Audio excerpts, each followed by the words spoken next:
আখিরাত বলে যে একটা কথা আছে, পুনরুত্থান, পুনর্জীবিত হইতে হবে, আবার বিচারের সম্মুখীন হইতে হবে, জান্নাত জাহান্নাম আছে, এগুলো তো কোনোদিন আমি শুনি নাই। এই কথা, এই এক্সকিউজ তোলার কোনো সুযোগ কি আর আছে?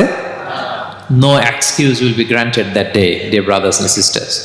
সেদিন কোনো এক্সকিউজ আল্লাহ তাআলা গ্রহণ করবেন না, কারণ আল্লাহ তাআলা রাসূলদেরকে প্রেরণ করেছেন, তারা আমাদেরকে বিস্তর বর্ণনা করে জানিয়ে গিয়েছে। এবং কেন রাসূলদেরকে প্রেরণ করেছেন? আল্লাহ বলেন যে দুইটা প্রাইম রেসপন্সিবিলিটি দিয়ে আমি রাসূলদেরকে প্রেরণ করেছি। এক নম্বর, মুবাশশিরিন, তারা সুসংবাদদাতা।